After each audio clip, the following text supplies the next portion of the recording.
Julie Doyle. Rhiannon, thanks for coming in today to talk about this. What's your reading on how this debate is going to play out today?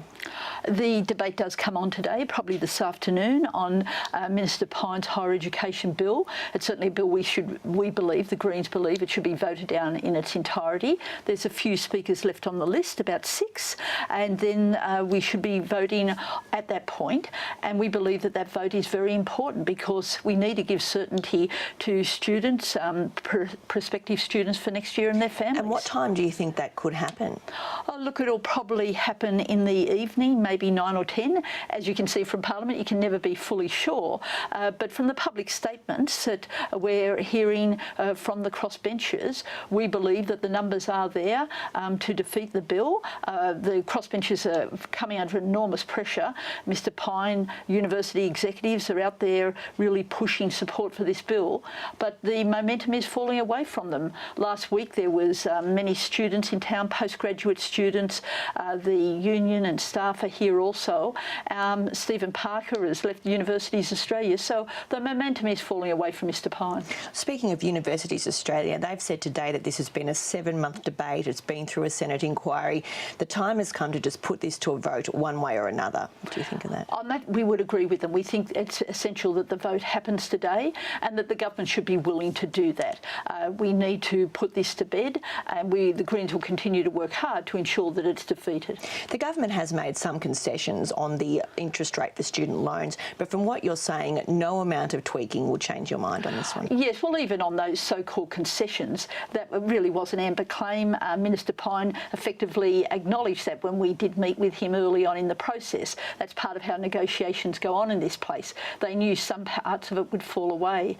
But overall, really, it is a budget bill. It's about taking $5 billion out of our public universities and putting the cost burden onto students and their families. That's no way to build a higher education system. Now, the Greens policy is for free university education. How much would that cost the government, though, and how would they be able to pay for that?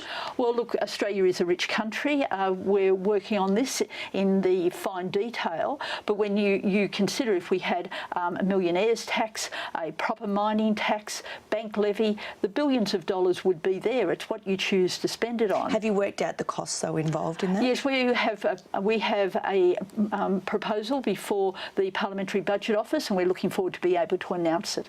How would you see then what services would have to be cut to divert funding to be able to provide free university education? Well, I would argue that you don't need to cut the services because in Australia we are a rich country and it's a matter of getting those revenue streams working.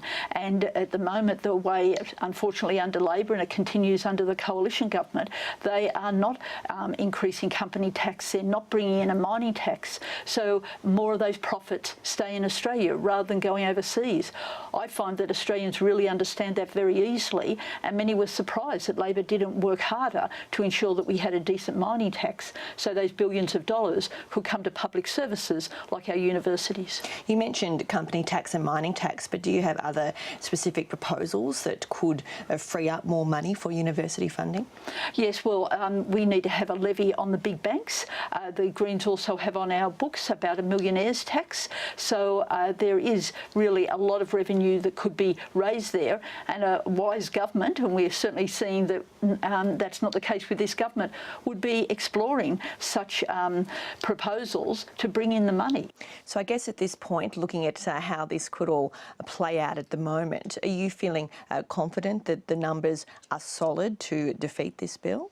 Oh, look, I'm never confident until the vote occurs, but going on the public statements, and last night Senator Lambie made a very clear and a very detailed speech about why she's opposed to this legislation. We've heard from other crossbenchers. We're continuing those talks.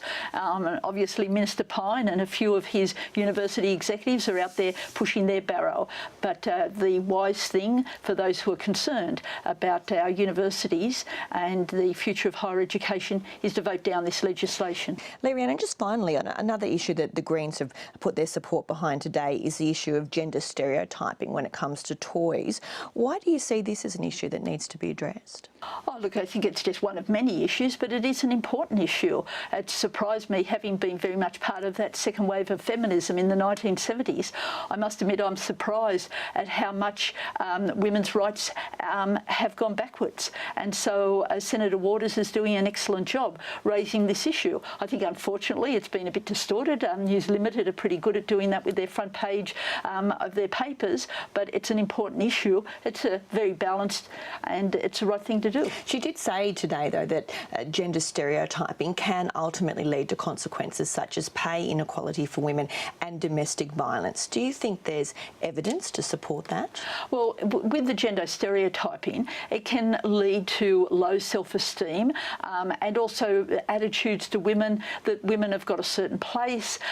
And when you look at where our society's at, like just look at equal pay. Equal pay is a demand that's been around for over 60 years. So none of us are saying that the issue of gender and toys is the huge issue and it's going to make the ultimate difference.